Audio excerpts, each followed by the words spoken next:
தேவனால் அழைக்கப்பட்ட ஆசாரிய ஊழியத்திற்காக அழைக்கப்பட்ட ஆரோன் அவனுடைய பிள்ளைகளில் 2 பேர் இல்லாமல் போய்விட்டார்கள். 2 பேர் அந்த அழைப்பில் இல்லை. அவர்கள் அந்நிய அக்னியை கொண்டு வந்ததினாலே அவர்கள் அழிந்து விட்டார்கள். இப்போ இன்னும் 2 பேர் தான் நினைக்கிறார்கள் அவர்கள் இருக்கிறார்கள். சாதோக்கும் அபியத்தார் என்கிற 2 பேரும் தான் நினைக்கிறார்கள் அவர்கள் இருக்கிறார்கள். இந்த சாதோக்கு என்பவன் எலியேசர் வம்சத்தில் வருகிறவன், அவ்வளோதான். அவன் எலியேசர் வம்சத்தில் வருகிறவன். ஆகவே இவன் இப்பொழுது இவர்கள் இருவரும் அந்த வம்சாவளியிலே அந்த ஊழியத்தை செய்து கொண்டிருக்கிறார்கள். இது தாவீது ராஜாவுடைய நாட்கள். 2 சாமுவேல் 15வது அதிகாரத்துக்கு நாம் வருவோம். 2 சாமுவேல் 15வது அதிகாரத்திற்கு. இப்பொழுது தாவீது ராஜா பலம் அடைந்து அவன் ஆட்சி செய்து கொண்டிருக்க காலத்திலே ஒரு பிரச்சனை ஆரம்பிக்கிறது. அந்த பிரச்சனை யார் மூலமாக ஆரம்பிக்கிறது? அவனுடைய சொந்த மகன் அப்சலோம் மூலமாக நினைச்சிருது அவள் ஆரம்பிக்கிறது. அப்பொழுது இந்த தாவீது ராஜா அவன் நினைச்சான், தன்னுடைய உயிருக்கு பயந்து அவன் ஓடுகிறான். 14வது வசனத்திலே 15வது அதிகாரம் 14வது வசனத்திலே, அப்பொழுது தாவீது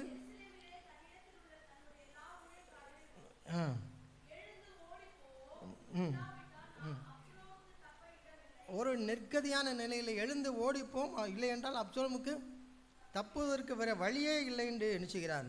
அவன் ஓடுகிறான்.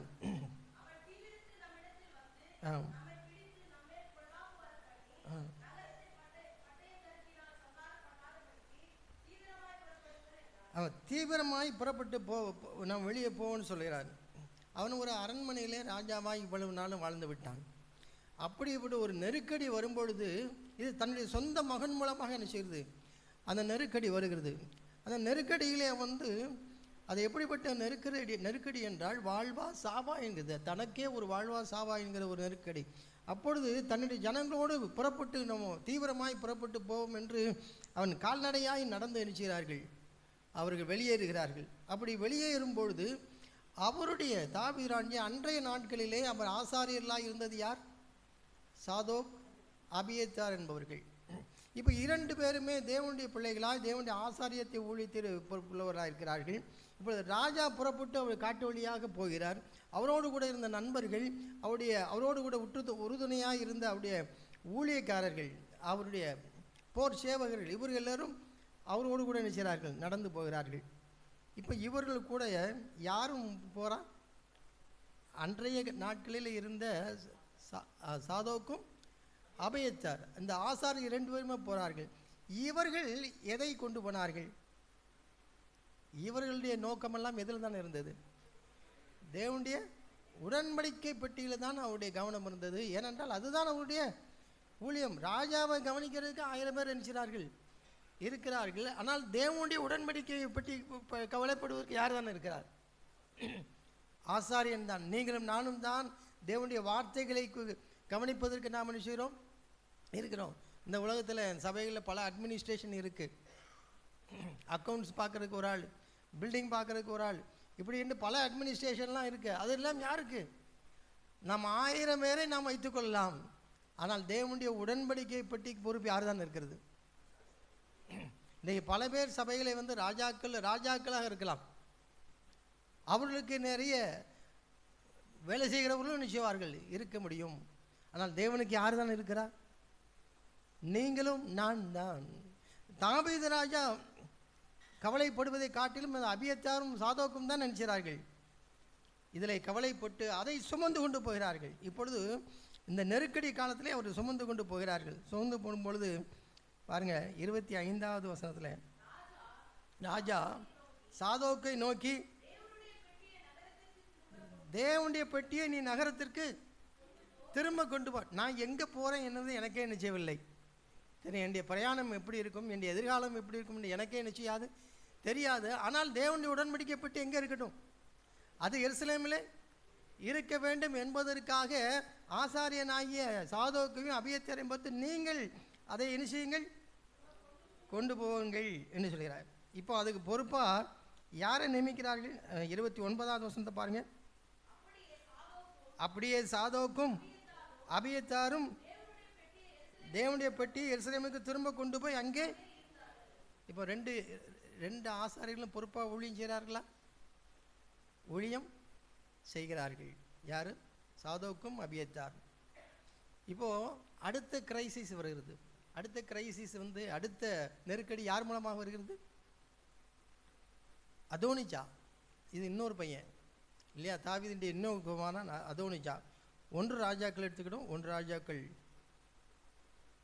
ராஜாக்களின் புத்தகம் 1வது அதிகாரத்திலே அது வருகிறது. 1 ராஜாக்களின் புத்தகம் 1வது அதிகாரம் 7வது 5வது வசனத்திலிருந்து பாருங்கள். ஆகித் யாராவது வாசிங்கள்.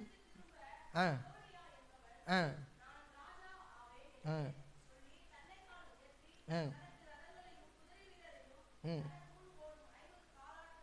ம் ம் ம் ஆ ஆ ஆ போதும். இந்த தாவீதுக்கு பிறந்த இன்னொரு மகன் அதோனிஜா. அப்சலோமும் அழகாக இருந்தவன், அவனை செய்விட்டான், அவனை மறித்து விட்டான். அவன் அப்பொழுக்கற்றவன் இருந்தான். தலை முதல் உச்சந்தலை முதல் உள்ளங்கால் வரை அவனுக்கு என்ன இல்லை, ஒரு பழுதும் இல்லாதவனாக இருந்தான். அவன் செய்தான்,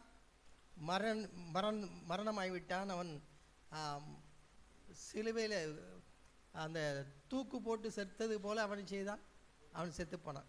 இப்போ இருக்கிறது யார்? அதோனிஜா. இப்போ இவனாலேயாட்டு தகப்பனுக்கு பிரயோஜனமாக இருக்குமானா இல்லை. இப்போ அதோனிஜா என்ன நினைக்கிறான்?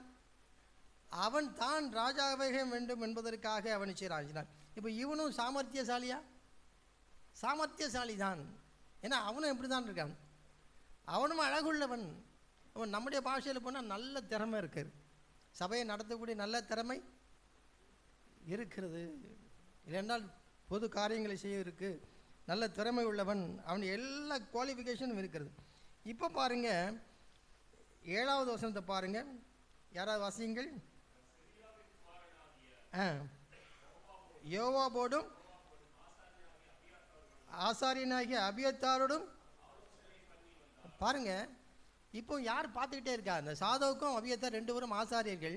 இவன் இந்த பொலிட்டிக்கல் ட்ரெண்டை பார்த்துக்கிட்டே இருக்கிறார். யார்? அபியத்தார். இப்போ இது எங்கே சாயுது அப்படின்னு தெரியல. இது தாவீது பக்கம் சாயுமா, யார் பக்கம் சாயும்? அதோனியா பக்கத்தில் சாயுமான்னு பார்த்தா கிளைமேட் எங்கே காற்றடிக்கிற மாதிரி இருக்குது. அதோனியா பக்கத்தில் காற்றடிக்கணுன்னு இவனுடைய தாவீதோடு கூட இருந்த ஐக்கியத்தையும் உடன்படிக்கையும் அதனுடைய மேன்மை எல்லாவற்றையும் விட்டு யாரோடு கூட ஆலோசனை பண்ணுகிறான்? அதோனியா கூட ஆலோசனை பண்ணுகிறான். பாருங்க, நமக்கு சாதகமாக தேவனுடைய ஊழியம் நடந்து கொண்டு இருக்கும் பொழுதே நாம் எப்படி எடுக்க முடியும்? மாம்சீகமாய் நான் முடிவெடுக்க முடியும். என்னுடைய தகப்பனுக்கு நான் உத்தமனாய் இருப்பதை விட்டு யாரை நான் மேம்படுத்த பார்க்கிறேன்? இப்போ அதோனிஜா என்ன வேலை செய்கிறார்? எங்கள் அப்பா வேண்டாம், யார் வேணும்? நான் வேற வேண்டும். இப்போ நம்ம அப்பா யார்? தேவாதி தேவன், என் தகப்பன். அவரை காட்டிலும் யார் மேன்மையாக இருக்க வேண்டும் நினைக்கிறார்? என்னுடைய தனிப்பட்ட பெயர், என்னுடைய தனிப்பட்ட மரியாதை, என்னுடைய மேன்மை, அப்பாவை காட்டிலும் நான் மேன்மையாக இருக்க வேண்டும். அது அபியத்தாருக்கு இப்போது வந்து ஒரு இது கொஞ்சம் கொஞ்சமாக அப்படி சைட் ட்ராக் பண்ணி யார் கூட போகிறார்? யார் கூட டிஸ்கஸ் பண்ணுறார்? அது அபியத்தார் வந்து இப்போ யார் கூட டிஸ்கஸ் பண்ணிக்கிட்டு இருக்கா? அதோனியா கூட இருக்கா. தகப்பனுக்கு விரோதமான ஒரு மனுஷன் கூட யார் டிஸ்கஸ் பண்ணிக்கிட்டு இருக்கா? அதோனியா. நான் கடந்த நாட்களிலே அந்த யூதாஸ் காரியத்தை பற்றி நான் தியானித்தேன். நம்ம யூதாஸ் காரியத்து 3.5 வருஷம் யாரோடு இருந்தவன்? தேவனோடு கூட இருந்தவன். அவருக்கு பக்கத்திலே இருந்து உயிருக்கு உயிராக அவர் கூட இருந்து அவர் செய்வதெல்லாம் அறிந்தவன். அவர் எப்படிப்பட்டவர் என்பதை அறிந்தவன். அவருடைய அற்புதங்களை கண்டவன். அவர் குணமாக்குதலை பார்த்தவன். அவ்வளோ பெரிய க்ரௌடையும் அவர் குணமாக்குறது எல்லாவற்றையும் பார்த்து கூடவே இருக்கிறான். அவரும் நம்பி எதை கொடுத்துட்டார்? ஃபைனான்ஸ் பூரா யார் பக்கத்தில் வச்சுருக்கார்? யூதாஸ், நீ பார்த்துக்கோப்பா அப்படின்னு சொல்கிறார். ஆனால் ஒரு கட்டம் வந்த பொழுது அவன் என்ன சொல்கிறான்? இவரை காட்டி கொடுப்பதற்காக யார் கூட டிஸ்கஸ் பண்ணுகிறான்? பிரதான ஆசாரியரோடும் வேதபாரகரோடும் அவன் என்ன செய்கிறான்? நம்ம இமேஜின் நம்ம நினைத்து பார்க்க முடிகிறதா? தன்னோடு கூட இருந்த தன்னுடைய குருவை காட்டி கொடுப்பதற்காக அவருடைய எதிரியாளிகள் இடத்துல உட்கார்ந்து அவன் பேரம் பேசுகிறான், உட்கார்ந்து யோசிக்கிறான். அதுக்கப்புறம் போட்டுக்கு he was looking for an opportunity என்று இருக்கிறது. அவன் எப்பொழுது சந்தர்ப்பம் கிடைக்கலாம் என்று பார்த்து கொண்டே இருந்தான். யாரை காட்டி கொடுப்பதற்காக? தன்னுடைய தலைவனை காட்டி கொடுப்பதற்காக. அதை நான் பார்த்த பொழுது எனக்கு கண்ணீர் வந்தது. அவ்வளவாய் நான் துக்கப்பட்டேன். இவ்வளவாய் கூட இருந்த ஒரு மனுஷன், தேவனை அறிந்த மனுஷன், கூடவே இருந்த அவருடைய எல்லா வாழ்க்கையுமே கண்டவரும் அவனை காட்டி கொடுக்க முடியுமா என்றால் காட்டி கொடுக்க முடியும் என்பதுதான் உண்மை. உண்மை நிதர்சனம். அவர் வேறொருவரால் காட்டி கொடுக்கப்படவில்லை, தன்னோடு கூட இருந்த தன்னுடைய சிஷியனாலே தான் நினைச்சுகிறார் அவர் காட்டி கொடுக்கப்படுகிறார். அப்போ நீங்களும் நானும் அதற்கு விதிவிலக்கு என்று நினைக்கிறீர்களா? அந்த சிஷியனை காட்டிலும் அதிகமாக நான் தேவனோட பக்கத்தில் உட்கார்ந்து நான் அவரை அறிந்திருக்கிறேனா? இல்லை. இது நமக்கு ஒரு எச்சரிப்பாய் இருக்கிறது. நான் அவரை காட்டி எதற்காக? என்னுடைய சின்ன ஆதாயத்திற்காக நான் யாரை காட்டி கொடுக்க முடியும்? என் தேவனை நான் காட்டி கொடுக்க முடியும். இப்போ பாருங்க, இவங்க இந்த அபியத்தார் இந்த காற்று எந்த பக்கம் திசை அடிக்கிறது என்று பார்த்த உடனே யார் கூட போய்விட்டார்? அதோனியா கூட. இப்போ 8வது வசனத்தை பாருங்கள், யாராவது வாசியுங்கள். ஆசாரியனாகிய சாதோக்கும் யோதாவின் குமாரனாகிய பெனாயாவும் தீர்க்கதரிசியாகிய நாத்தானும் சீமையையும்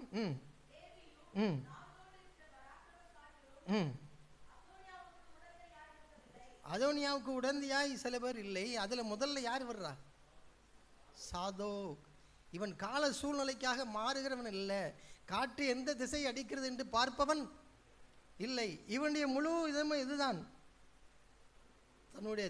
தன்னுடைய ராஜாவுக்கு உண்மையாய் இருப்பது, தன்னை அழைத்த தேவனுடைய உடன்படிக்கையை பார்த்து கொள்வது. இப்போ தேவன் அவனை கனப்படுத்துகிறாரா, கனப்படுத்தவில்லையா? அந்த அதிகாரத்தில் 2ஆம் அதிகாரத்தில் பார்க்கிறோம். அந்த தேவனுடைய விருப்பத்தின்படியே தாவீதின் குமாரனாகிய சாலமோனை அபிஷேகம் பண்ணுவதற்கு யாரை பயன்படுத்துகிறார்? அந்த தைல குப்பையை எடுத்து அபிஷேகம் பண்ணுகிறது யாரு தான்? அபியத்தார் அல்ல. அபியத்தார் அல்ல. யார் தான் தேவன் அவனை கனப்படுத்தினார்?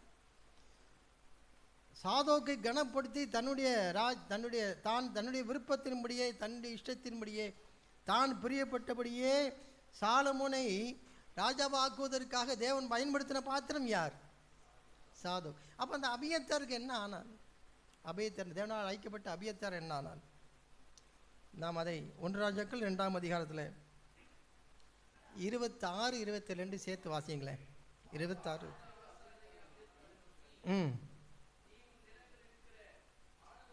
நீ உன் நிலங்கள் இருக்கிற ஆனதோத்துக்கு, ஆமாம், நீ ஊழியம் பார்த்ததெல்லாம் போதும், நீ எங்கே போ? உன் சொந்த ஊருக்கு நீ போய்விடு. நீ மரணத்திற்கு பாத்திரவனாய் இருந்தும் நீ என் தகப்பனாகிய தாவீதுக்கு முன்பாக கர்த்தராகிய ஆண்டவருடைய பெட்டியை சுமந்தபடியினாலும் என் தகப்பன் அனுபவித்த உபத்திரவத்தை எல்லாம் நீ கூட அனுபவித்தபடினாலும் இன்றைய தினம் நான் உன்னை கொலை செய்ய மாட்டேன். உன்னை மரணத்திற்கு நான் நினைக்கிறேன், நான் தப்புவிக்கிறேன். அப்ப தொடர்ந்து பாருங்க 27. அப்படியே கர்த்தர் சீலோவிலே ஏலியின் வீட்டாரை குறித்து சொன்ன வார்த்தையை நிறைவேற்றும்படியாக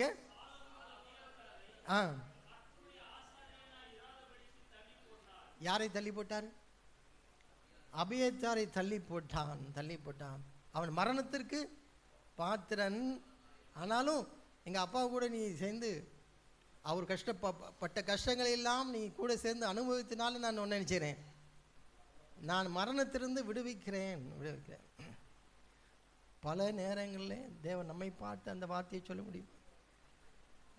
நான் உன்னை நீ இதற்கு பாத்திரம், உன்னுடைய மீறுதலுக்கு பாத்திரம் உன்னுடைய மரணம்தான். ஆனாலும் நான் உன்னை என்ன செய்கிறேன்? நீ ஊழியத்தில் எவ்வளவோ கஷ்டப்பட்டேன்னு சொல்கிறியே, நீ என்னோடு கூட நடந்து வந்தாயே, அதற்காக நான் உன்னை செல்கிறேன், விட்டு வைக்கிறேன். ஆனால் என்ன இழந்து விட்டான்?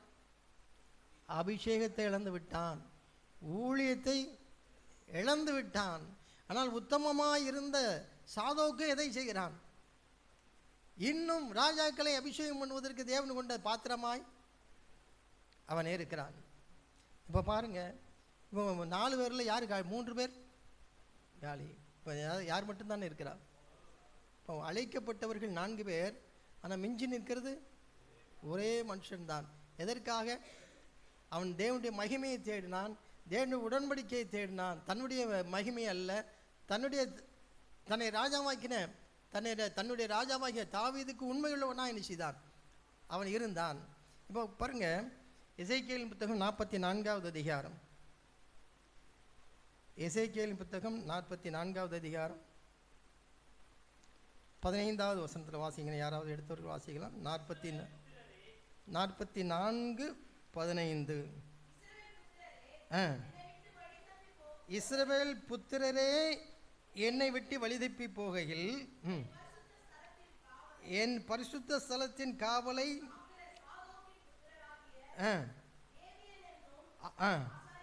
ஆசாரியர்களே எனக்கு ஆராதனை செய்ய என் சமீபத்தில் சேர்ந்து நினத்தையும் இரத்தத்தையும் எனக்கு செலுத்த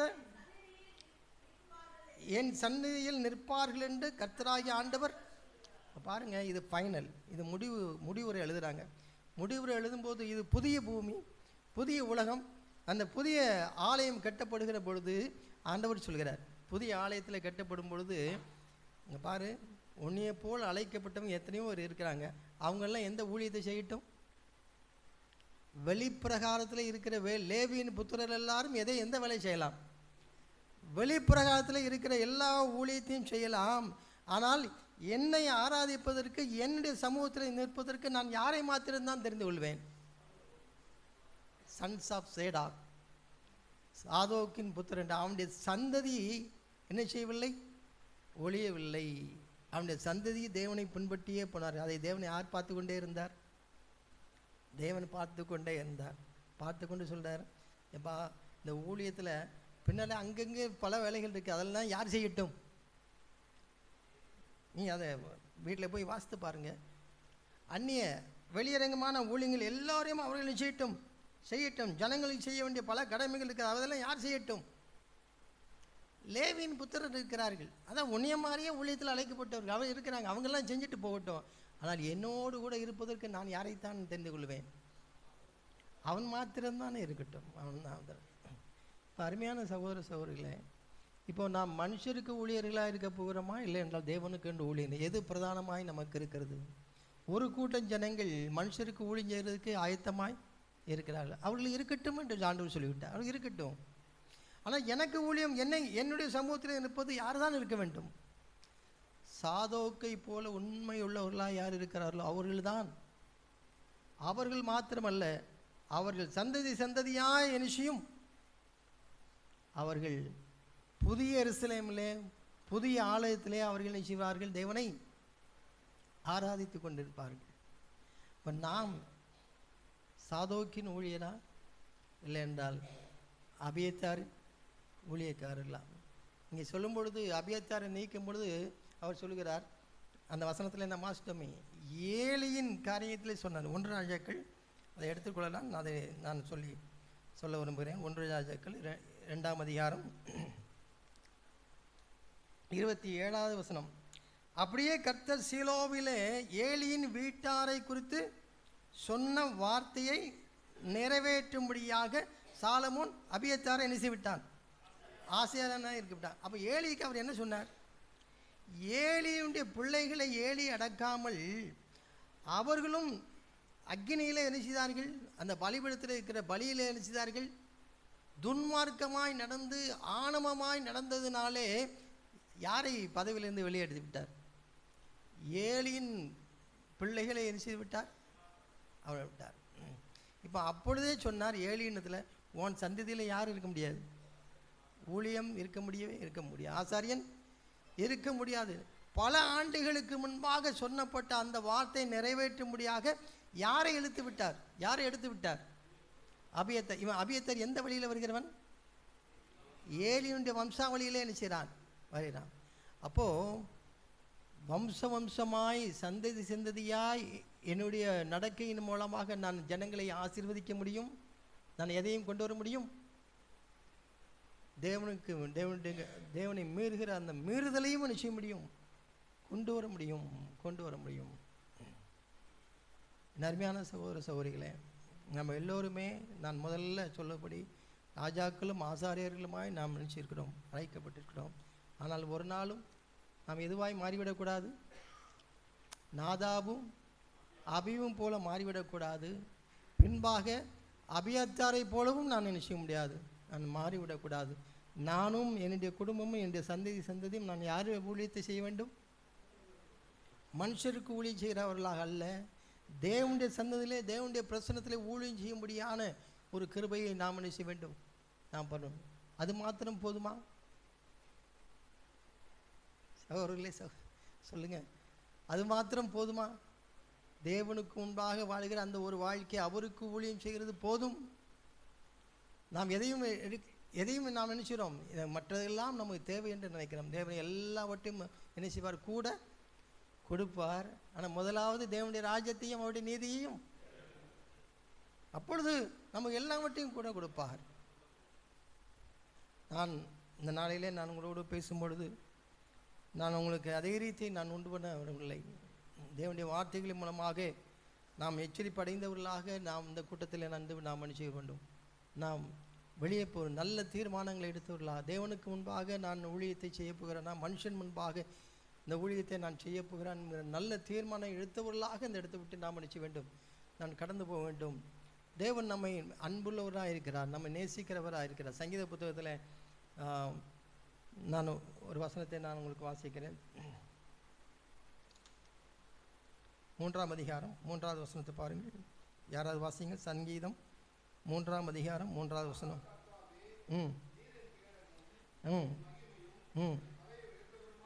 நல்ல ஒரு வசனம். எப்பொழுதெல்லாம் நாம் சோர்வடைகிறோமோ, பலவீனம், எப்பொழுதெல்லாம் இந்த வசனத்தையும் நாம் மறுபடியும் நாம் ஞாபகப்படுத்திக் கொள்ளலாம். கர்த்தாவே, நீர் என் கேடகமும் என் மகிமையும், என் தலையை எத்தனை பேர் மூலமாக என்னுடைய தலை நான் கவிழ்ந்து போவதற்கு ஒரு சூழ்நிலை வந்தாலும் என்னுடைய தலையை உயர்த்துகிறவர் யார்? என் தேவன். நான் அவருக்கு உண்மையாக இருப்பேன் என்றால் தேவன் என்னுடைய தலையை நிமிர்த்துகிறவர், என்னை உயர்த்துகிறவர். என்னுடைய இனஜன பந்துக்களுக்கு முன்பாக, என்னுடைய சபை மக்களுக்கு முன்பாக, என்னுடைய ஏரியாவில் இருக்கிற ஜனங்களுக்கு முன்பாக என்னுடைய தலையை நிமிர்த்துகிறவர் யார்? நான் யாரை மாத்திரம் கேடகமாக வைத்திருக்க வேண்டும்?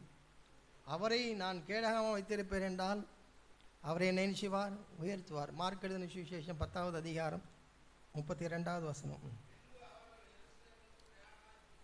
இயேசு எருசலேமுக்கு பிரயாணமாய் போகையில், ஜனங்கள் சீஷர்கள் பிரயாணமாய் போகையில்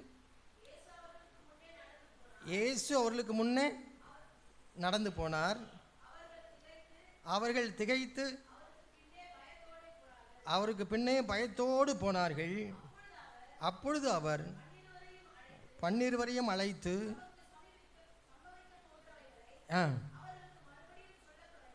அதுக்கு முன்பாக 30வது வசனத்திலேயே தனக்கு என்ன சம்பவிக்க போகிறது என்பதை யாருக்கு சொல்கிறார்?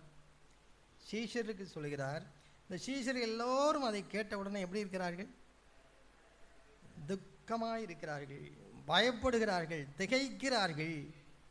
அப்படி திகைக்கு இருக்கும்போது சீஷர்கள் எல்லாரும் புறப்பட்டு போகிறதுக்கு முன்பாக இயேசுவும் இவர்களுக்கு பின்னால் ஒளிந்து கொண்டே போனாரா? இயேசு எங்கே போகிறார்? எனக்கு அந்த வசனத்தை நான் வாசித்த பொழுது அதுதான் தைரியம் அடைந்தது. எனக்கு என்ன பிரச்சனைகள், நான் கடினமான நெருக்கடியாய் வரும்பொழுது கூட அவர் தான் சொல்கிறார், உனக்கு பாடுகள் இன்னும் 10 நாட்கள் உபத்திரப்படுவீர்கள் என்று தேவன் எனக்கு சொன்னாலும் அந்த உபத்திரங்களுக்குள்ளாக போகும்பொழுது யார் நடந்து போகிறார்?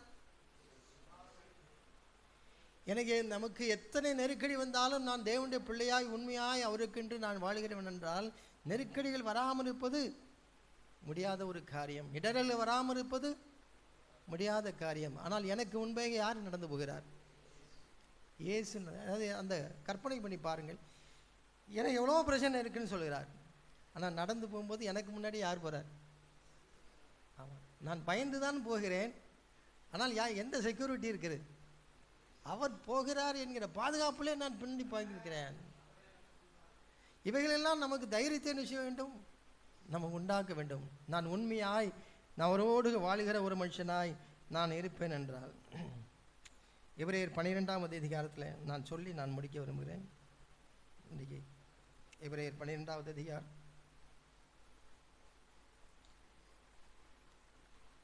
1வது வசனம் போகிற யாராவது வாசியுங்கள். ஆகையால் மேகம் போன்ற இத்தனை திரளான சாட்சிகள். இந்த சாட்சிகள்லாம் எங்கே இருக்கிறாங்க? அந்த முந்தின வசனத்தில், முந்தின அதிகாரம் எபிரேயர் 11ஆம் அதிகாரத்தில் நிறைய சாட்சிகள் இருக்கிறது. இவ்வளோ பெரிய சாட்சிகள்.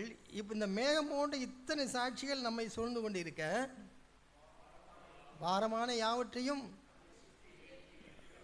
பாவத்தையும் தள்ளிவிட்டு விசுவாசத்தை துவக்குகிறவரும் முடிக்கிறவரும் ஆகிய நமக்கு நியமித்திருக்கிற ஓட்டத்தில் பொறுமையோடு நான் செய்வோம். ஓடக்கணும். அப்படின்னா ஒரு பெரிய ஒரு மைதானம் வைத்துருக்கேன், ஸ்டேடியம், ஒரு கிரிக்கெட் ஸ்டேடியம் இல்லை ஒலிம்பிக் ஸ்டேடியம் என்று வைத்துக்கலாம். இந்த ஒலிம்பிக் ஸ்டேடியத்தில் சுற்றி நிற்கிறதெல்லாம் திரளான சாட்சிகள் நினைச்சார்கள். அவர்கள் உட்கார்ந்து நம்மை பார்த்து கொண்டே இருக்கிறார்கள். அதில் எபிரேயர் 16ஆம் அதிகாரத்தில் உள்ளவங்க எல்லாரும் நினைச்சார்கள், இருக்கிறார்கள். இன்னும் நம்மை போல ஆயிரமாயிரம் தேவனுடைய வழியிலே நடந்தவர்கள் எல்லாரும் நினைச்சார்கள், அவர்கள் இருக்கிறார்கள். அந்த ஸ்டேடியத்தில் தான் நான் ஓடிக்கொண்டே இருக்கிறேன்.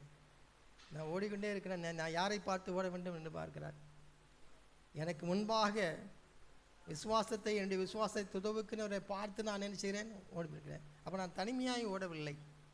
நான் தனிமையாக ஓடுகிறேன்னா? தனிமையாய் ஓடவில்லை. நான் அந்த மைதானத்தில் ஓடிக்கொண்டிருக்கிறேன். ஆனால் என்னை சுற்றி எத்தனை சாட்சிகள் இருக்கிறார்கள்? திரளான சாட்சிகள் இருக்கிறார்கள். நான் எப்படி ஓடுகிறேன், நான் ஓட்டத்தை நான் எப்படி முடிக்கிறேன் என்பதை பார்த்து கொண்டே நினைக்கிறார்கள். அவர் இருக்கிறார். ஒருவேளை நான் மயங்கி விழக்கூடிய ஒரு சூழ்நிலையில் நான் தவனமாக இருந்தால் யார் எனக்கு தண்ணி கொடுப்பதற்கு யார் ரெடியாக இருப்பார்? என்னை சுற்றி இருக்கிற இந்த சாட்சிகள் இருக்கிறார்களே, நிச்சயமாக கொடுப்பார்கள் இல்லையா? அவர்கள் பார்த்து கொண்டு என்னை உற்சாகப்படுத்துவார்கள். ஒருவராவது நீ விட்டுவிடு என்று சொல்லுவார்களா? நீ ஓட்டத்தை நிறுத்திவிடு, நீ இதுக்கு லாய்க்கல் என்று சொல்லுவார்களா? இல்லை. என்னை என்ன செய்வார்கள்? விடாதே விடாதே விடாதே என்று சொல்லி உற்சாகப்படுத்துகிறவர்கள் நீ யார்? அருமையான சகோதரர், அப்படிப்பட்ட சாட்சிகள் நம்மை சுற்றி இருக்கிறார். நான் தனிமையாய் என்ன செய்யவில்லை, ஓடவில்லை. பொறுமையாய் நம்முடைய அழைப்பை எடுத்து ஒருபொழுதும் நம்முடைய அழைப்பை நாம் வீணாக்கி விடாமல், நாதாப், அபியூ, இத்தாமார் இவர்களைப் போல என்னுடைய அழைப்பை நான் வீணடிக்காமல், சாதோக்கை போல கடைசி வரைக்கும் அவருடைய மகிமையும் அவருடைய சாட்சியும் அவருடைய வார்த்தையும் பாதுகாக்கிற ஊழியக்காரர்களாய் நாம் இருப்போம். தேவன் எனக்கு கொடுத்த நல்ல வாய்ப்புக்காக நான் நன்றி உள்ளவனாக இருக்கிறேன். என்னை அழைத்தவர்களுக்காக நான் நன்றி இருக்கிறேன்.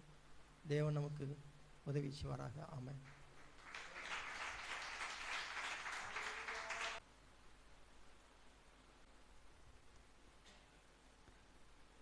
கேள்விப்பட்டோம், ஊழியக்காரராகிய நாம் ராஜாக்களும் ஆசாரியமாக அழைக்கப்பட்டிருக்கிறோம். இந்த பெரிய அழைப்பை நமக்கு கொடுத்த தேவன், நமக்கு தேவன் ஆத்துமாக்களை கொடுத்திருக்கிறார். அழைக்கப்பட்ட நம்மிடம் ஒவ்வொருவரிடம் தேவன் கொடுத்திருக்க ஆத்துமாவுக்கு தேவன் கணக்கு கேட்க இருக்கிறார். கேட்டோம், அக்கௌண்டபிலிட்டி எவ்வளோ முக்கியமானது. ஆகவே நம்முடைய அழைப்போடு நின்று விடக்கூடாது. நமக்கு கொடுக்கப்பட்ட ஆத்துமாக்களினுடைய கணக்கு தேவனுக்கு ஒப்புவிக்க வேண்டும் என்ற பயம், அந்த பயம் மெய்யாகவே ஒரு ஊழியக்காரனுக்கு இருந்தால் அவன் எப்பொழுதுமே எப்படி இருப்பான்? பாவத்தை பற்றிய உணர்வு. என் தேவனுக்கு விரோதமாக நான் பாவம் செய்தால் என் ஜனங்கள் மேலுள்ள அதிகாரத்தை நான் இழந்து விடுகிறேன். அப்படிப்பட்ட பயம். அதே போல நாம் பார்க்குறோம், பவுலுடைய வாழ்க்கை கலாத்தியர் 4ஆம் அதிகாரத்தில் பார்க்கிறோம். பவுலுக்கு தேவன் கொடுத்த ஆத்மாவை பற்றி ஆத்ம பாரம் என்ன சொல்ற பார்த்தீங்களா? கிறிஸ்துவிடத்தில் உங்களை உருவாக்க மட்டும் நான் கர்ப்ப வேதனைப்படுகிறேன் உங்களுக்காக. பார்த்தீங்களா? மெய்யான ஆத்ம பாரம். அவர்களை உருவாக்க வேண்டும், கிறிஸ்துவுக்குள் உத்தம சீஷலாக எழுப்ப வேண்டும் என்ற பாரமோ ஒரு கர்ப்பிணியின் கர்ப்ப வேதனைக்கு ஒப்பானதாக சொல்லுகிறார். அப்படியாக நான் உங்களை தாங்குகிறேன். அதே போல மோசேயுடைய வாழ்க்கையை பார்க்குறோம். அதை நாம் யாத்திரா 32ஆம் அதிகாரத்தில் பார்க்கிறோம். ஜனங்களின் கீழ்ப்படியாமையை கண்ட தேவன் மோசேயிடம் சொல்லுகிறார், மோசே, இந்த ஜனங்கள் வணங்கா காலத்துள்ள ஜனங்கள், இவளை நான் அழித்து போடு, என்னை விட்டு விடு, இவளை அழித்து போட்டு உன்னை பெரிய ஜாதியாக்குவேன். மோசே சொன்னாரா, எப்படியாவது என்னை பெரிய ஜாதி ஆக்குன்னு சொன்னாரா? இல்லை. மோசைக்கு பதில் எப்படி இருந்தது? ஆண்டவரே, இந்த ஜனங்களை அழித்து போடாதேயும், நீர் எழுதின ஜீவ புத்தகத்திலிருந்து என்னுடைய பெயரை கிறுக்கி போடும், ஆனால் இந்த ஜனங்களை மீது மனதுருக்கமாயிரும், ஜனங்களை விட்டு விடும் ஆண்டவரே. இது யாரு? மனதுருக்கமுள்ள ஒரு மேய்ப்பன். இன்று அநேக சபைகளில் மேய்ப்பரிடம் கண்டிப்பு இருக்கிறது, ஆனால் ஜனங்களின் பேருள்ள மனதுருக்கம் இல்லை. அந்த மனதுருக்கம் இல்லாத நிமித்தம் அநேக குடும்பங்கள் பாதிக்கப்படுகிறது. அநேகர் வந்த விதமாகவே திரும்ப போகிறார்கள். இயேசுடைய வாழ்க்கை எப்படி இருந்தது? நாணயத்தின் 2 பக்கம். ஒரு பக்கம் கண்டிப்பு, இன்னொரு பக்கம் மனதுருக்கம். இன்று அநேக மேய்ப்பருடைய வாழ்க்கையோ நாணயத்தின் ஒரு பக்கம் கண்டிப்பு, இன்னொரு பக்கம் உள்ள மனதுருக்கம் அழிந்து விட்டது. ஆகவே இந்த நாட்களிலாவது தேவன் நம்மோடு முகமுகமாய் பேசி இருக்கிறார். மனம் திரும்பவோ. நம்முடைய அழைப்பு ஜனங்களுக்கு அநேக சூழ்நிலைகளில் தேவனுடைய மனதுருக்கத்தையும் தேவனுடைய அன்பையும் அரவணைப்பையும் காண்பித்து கட்டுக்குள் இருக்கிற ஜனங்களை விடுதலை ஆக்குவதுதான் தேவன் நமக்கு கொடுத்திருக்கிற மிகப்பெரிய கடமை.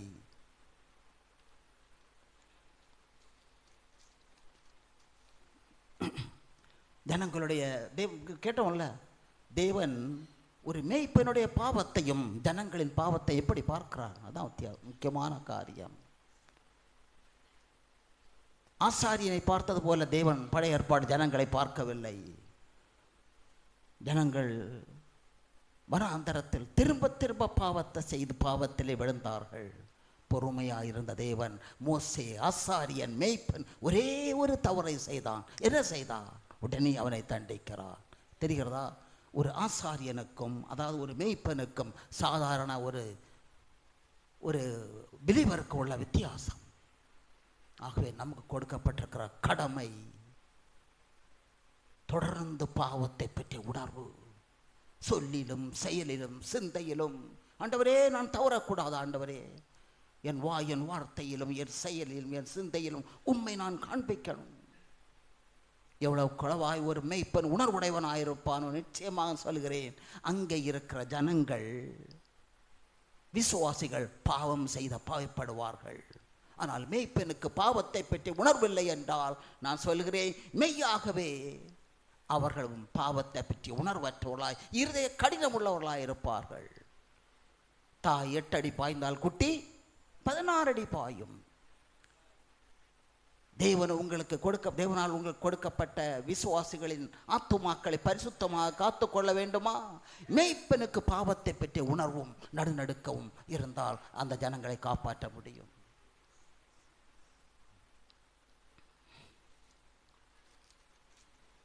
நாம் லேவியாகவும் 10ஆம் அதிகாரத்தில் கேட்டோம், அந்நிய அக்கினி.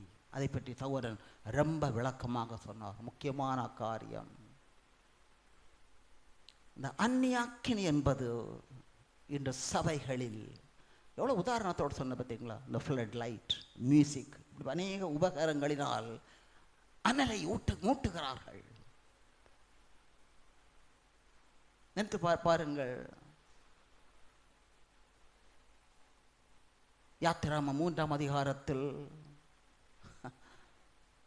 ஒரு முச்செடி அணையாமல் அவியாமல் பற்றி எரிகிறது. அந்த முச்செடி ஒன்றுக்கும் கொள்ளாது பாருங்க. அந்த முச்செடியை வெட்டி எருவுக்கு தான் போட முடியும். ஆனால் அந்த முச்செடியில் அந்த அக்கினி இறங்கின மாத்திரத்தில் முச்செடியில் இருந்த புழுக்களும் பூச்சிகளும் விஷக்கிருமிகளும் எல்லாம் பட்சித்து போட்டது. பட்சித்து போட்டு என்ன ஆயிட்டது? அது தேவன் வாசம் செய்யும் வீடாயிற்று. முச்செடி. நம்மை ஒத்துக்கொள்வோம்.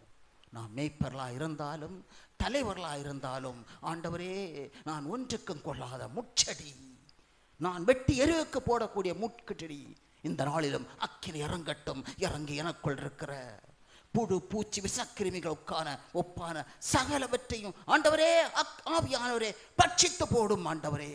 ஆகவே நான் என்னுடைய வாழ்க்கையில் என்னுடைய ஊழியமோ ஒரு மெய்யான அபிஷேகத்தை, ஒரு மெய்யான அக்கினியை மையமாக வைத்ததாக இருக்கட்டும். மெய்யான அக்கினிக்கு நமக்கு தெரியும் நல்ல உதாரணம் பெந்தைக்கோஸ்தே நாளிலே அப்போஸ் 2ஆம் நொடிக்கையில பார்க்கிறோம். பரத்திலிருந்த அக்கினி, பரலோகம் திறக்கப்பட்டு அக்கினி இறங்கிற்று. அங்கே கூடியிருந்த 120 பேருக்கு வெளியா பட்சித்தது இல்லை, அவர்களுக்குள்ளே இறங்கிற்று. அவர்களுக்குள்ளே இறங்கி அவர்களுக்குள் இருந்த சகல அசூசிகளையும் பட்சித்து போட்டது. பட்சித்து போட்ட மாத்திரத்தில் நடந்தது, அவர்கள் பரிசுத்த நாவினால் தேவனை துதித்தார்கள். இன்று அநேகருடைய துதி பரிசுத்த நாவினால் துதிக்க முடியவில்லை. குற்ற உணவு, பாவத்தை பெற்ற குற்ற உணவு ஏன் தெரியுமா? ஆவியானவர் உள்ளே வந்து பட்சிக்கும்படி நாம் நம்முடைய இருதயத்தை ஆண்டவருக்கு அர்ப்பணிக்கவில்லை. கிறிஸ்துவின் அன்பார்ந்த சகோதர சகோதரிகளே, தேவ ஊழியர்காரர்களே, நினைத்து பாருங்கள். ஒரே ஒரு வாழ்க்கை, அந்த வாழ்க்கை தேவனுக்கு பிரியமான முறையில் நம்முடைய சுய பலத்தினால் வாழவே முடியாது. எத்தனை கூட்டங்கள் நடத்தினாலும், என்னதான் எத்தனை கட்டடங்களை கட்டினாலும், எவ்வளோ ஆத்துமாக்களை ரட்சிப்பு கொண்டு வந்தாலும், ஒரே ஒரு வழி, மெய்யான அக்கினி, பரிசுத்த ஆவியினுடைய நிறைவு, அதனுடைய வல்லமை, அதனுடைய வழி நடத்துதல் இல்லாமல் நிச்சயமாய் தேவனுக்கு மெய்யான ஊழியத்தை நம்மால் செய்யவே முடியாது.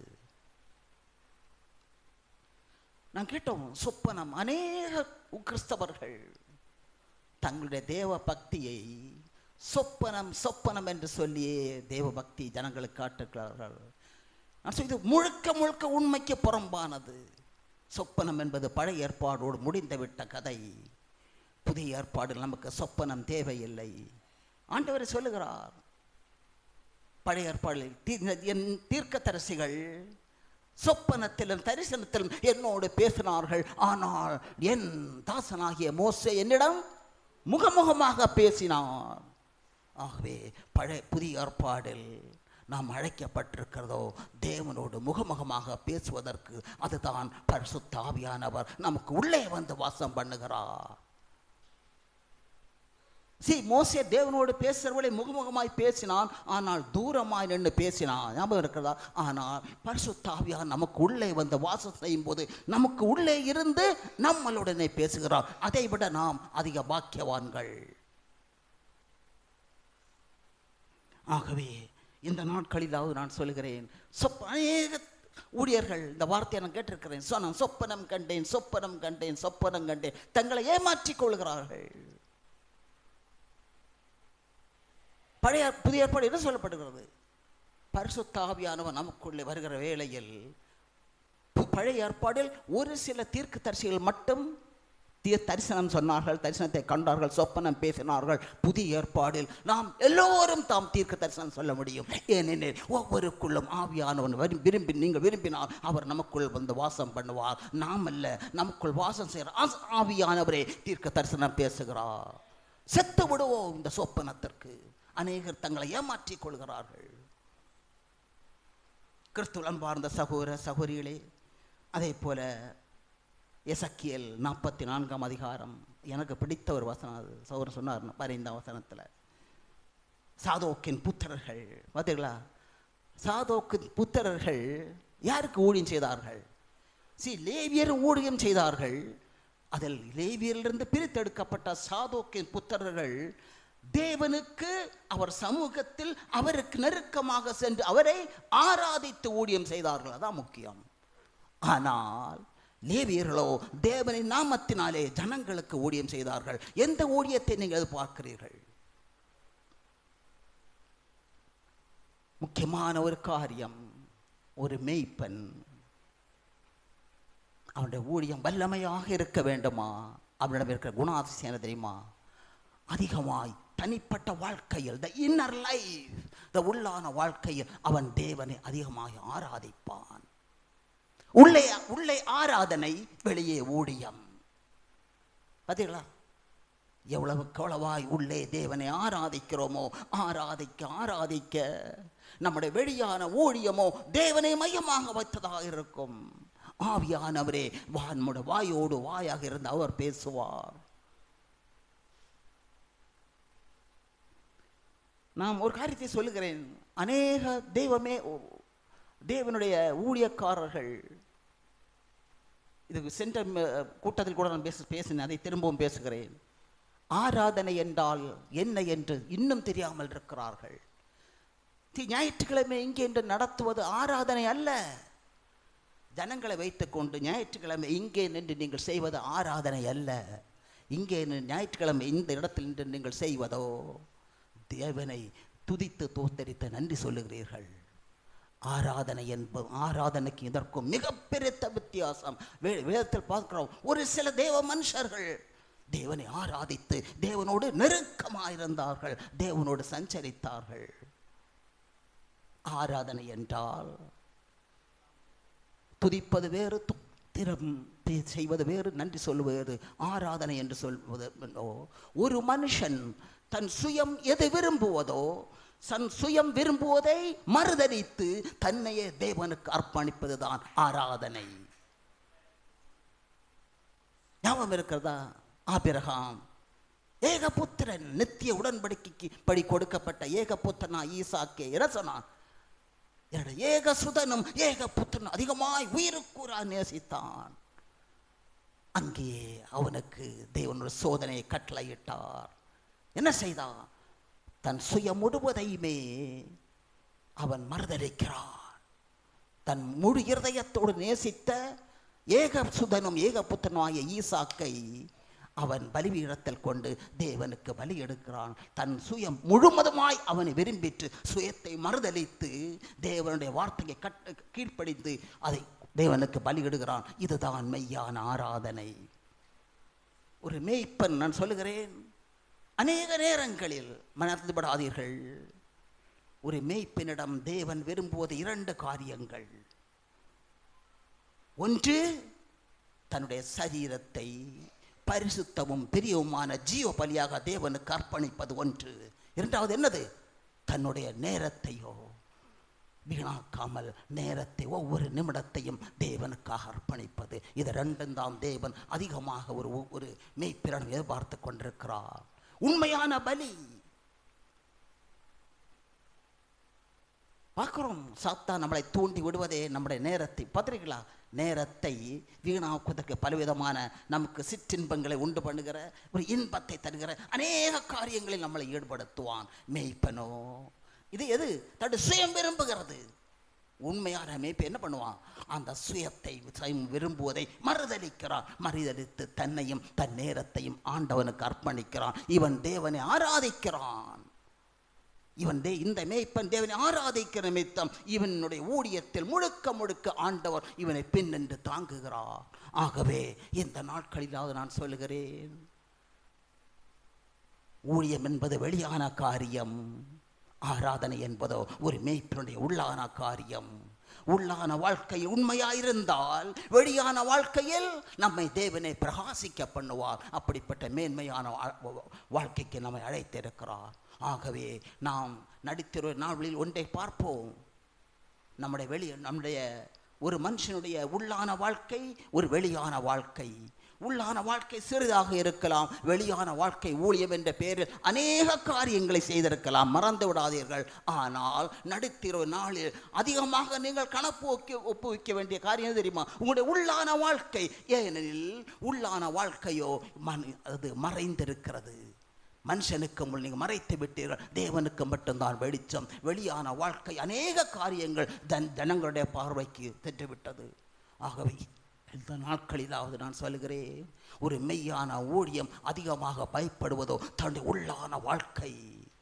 அந்த வாழ்க்கை உண்மை உத்தமமாயிருப்போம். அந்த மேய்ப்பன் அதிகமாக தேவனை ஆராதிப்பவனாக இருப்பான், அதிகமாக தேவனை பிரியப்படுத்துகிறவன். அதன் நிமித்தம் தேவன் அந்த மனுஷனோடு சஞ்சரிக்கிறார். அந்த மனுஷனை விட்டு விலக மாட்டார். அவனை ஊழியத்தில் மெய்யாகவே தேவன் அவனை தாங்குவார்.